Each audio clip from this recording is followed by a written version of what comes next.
अगर आप दिल्ली घूमने का प्लान बना रहे हैं तो इंडिया गेट और लाल किले के अलावा एक और डेस्टिनेशन है जो दिल्ली के प्रमुख आकर्षणों में से एक है और वह है लोटस टेम्पल।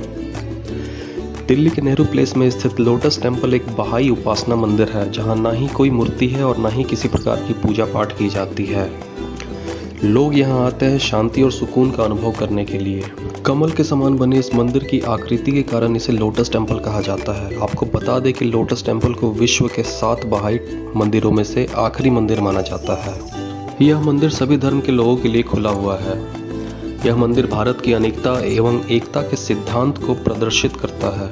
इस मंदिर की सुंदर बनावट की वजह से इसे 20वीं सदी का ताजमहल भी कहा जाता है। अपनी अद्भुत वास्तुशिल्प के लिए मशहूर इस लोटस टेम्पल को देखने रोजाना करीब 10,000 लोग आते हैं। 9 दरवाजों से घिरा है और बीचों बीच एक बहुत बड़ा हॉल स्थित है जिसकी ऊंचाई 40 मीटर है और इस हॉल में करीब 2,500 लोग एक साथ बैठ सकते हैं। वर्ष 2001 की एक रिपोर्ट के मुताबिक इसे दुनिया की सबसे ज़्यादा देखी जाने वाली जगह बताया गया है। कमल मंदिर की खूबसूरती को बढ़ा रहे मार्बल पत्थर को ग्रीस से मंगवाया गया था। वहीं इस मंदिर के निर्माण के लिए इस्तेमाल किए गए पत्थरों को लेकर कई इतिहासकारों का यह भी कहना है कि इस मंदिर की जटिल डिज़ाइन की वजह से इस मंदिर को बनाने में करीब 10,000 अलग अलग आकार के संगमरमर के पत्थर का इस्तेमाल किया गया है।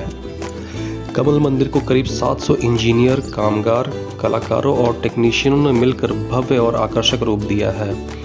दिल्ली में स्थित यह बेहतरीन और सबसे शानदार इमारत ने अपने अद्वितीय वास्तुशिल्प के लिए कई आर्किटेक्चरल अवार्ड भी प्राप्त किए हैं।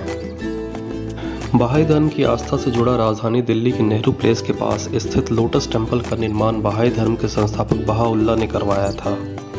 आपको बता दें कि कमल के फूल के आकार की तरह बने इस लोटस टेम्पल का निर्माण काम नवंबर 1986 में पूरा हुआ था, जिसका उद्घाटन 24 दिसंबर 1986 को किया गया था, जबकि आम पब्लिक के लिए इस मंदिर को नए साल पर 1 जनवरी 1987 को खोला गया था।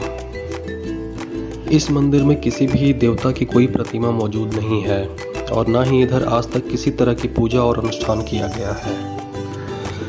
भारतीय परंपराओं में कमल को शांति और पवित्रता के सूचक और ईश्वर के अवतार के रूप में देखा जाता है। मंदिर का वास्तु पर्शियन आर्किटेक्ट फरीबर्ट सहफा द्वारा तैयार किया गया था।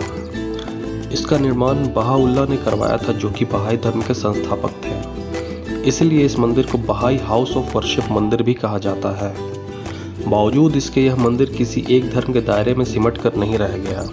लोटस टेम्पल के निर्माण में करीब 10 साल का लंबा समय लग गया था। लोटस टेम्पल बहाई धर्म के दुनिया में स्थित 7 प्रमुख मंदिरों में से एक है। इसके अलावा बहाई धर्म के अन्य मंदिर Kampala, Sydney, Illinois, Frankfurt, Willamette, Panama और अपिया में है। आपको बता दें कि यह नवीनतम धर्म किसी भी तरह की मूर्ति पूजा एवं मौलवी, पादरी, पुजारी, धर्मगुरु आदि में विश्वास नहीं करता है। ना ही जाति, धर्म, रंग, भाषा, वर्ग आदि किसी भी तरह के पूर्वाग्रहों को मानता है। शायद यही वजह है कि लोटस टेम्पल घूमने वालों की तादाद हर दिन बढ़ती ही जा रही है। बहाई धर्म के मुताबिक विश्व के सभी मानव धर्मों का एक ही मूल है। बहाई धर्म का पालन करने वाले लोग इसके संस्थापक बहाउल्लाह को मोहम्मद, बुद्ध, कृष्ण, ईसा मसीह आदि का अवतार और उनकी वापसी मानते हैं। एकीकरण पर जोर देने वाले बहाई धर्म के अनुयायी दुनिया के कोने कोने में इसका प्रचार प्रसार करने में जुटे हुए हैं। लोटस टेम्पल से बहाई समुदाय के लोगों की गहरी आस्था जुड़ी हुई है। हालांकि इस मंदिर में किसी भी तरह की मूर्ति पूजा पर रोक है।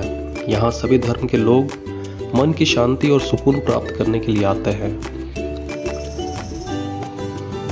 आपको बता दें कि बहाई पंथ सन 1844 में ईरान में बहाउल्लाह द्वारा स्थापित किया गया एक नवीनतम और स्वतंत्र धर्म माना जाता है, जो कि एकता और अखंडता पर जोर देता है। मंदिर में साल 2003 में एक सूचना केंद्र भी स्थापित किया गया था। इस सूचना केंद्र में इस मंदिर का मुख्य सभागार है, जहां करीब 400 लोग एक साथ बैठकर शांत मन से प्रार्थना कर सकते हैं। मंदिर में स्थित सूचना केंद्र लोटस टेम्पल के निर्माण और इसके इतिहास के साथ बहाई धर्म और उनके सिद्धांतों के बारे में भी जानकारी देता है। इसके साथ ही भारत के इस प्रमुख पर्यटन स्थलों में से एक लोटस टेम्पल में 2 छोटे छोटे सभागार भी हैं, जिसमें करीब 70 सीटें हैं। लोटस टेम्पल में एक ऑडियो विजुअल रूम और लाइब्रेरी भी है। यहाँ पर्यटकों के लिए कई धार्मिक पुस्तकें भी रखी गई हैं। यहाँ सभी धर्म के लोग आते हैं और शांति और सुकून का लाभ प्राप्त करते हैं। इसके निर्माण में करीब 71 करोड़ रुपए की लागत आई थी। वहीं करीब 26 एकड़ जमीन में बनाया यह मंदिर की आकर्षक डिज़ाइन को देखने दुनिया के कोने कोने से लोग यहाँ आते हैं। यहाँ पहुँचने के लिए आप मेट्रो का प्रयोग कर सकते हैं। नेहरू प्लेस से कालकाजी मेट्रो स्टेशन पहुंचने के बाद 5 मिनट में पैदल चलकर या फिर कोई रिक्शा करके आप यहां पहुंच सकते हैं। गर्मियों के मौसम में सुबह 9 बजे से शाम 7 बजे तक मंदिर खुला रहता है। वहीं सर्दियों में सुबह 9 बजे से शाम 5 बजे तक खुला रहता है। सोमवार को यह मंदिर बंद रहता है। कोरोना और लॉकडाउन की वजह से खुलने और बंद करने के समय में बदलाव आ सकते हैं। यहाँ पर किसी प्रकार की एंट्री फी नहीं ली जाती है। इस वीडियो में इतना ही। मिलते हैं अगली वीडियो में। धन्यवाद।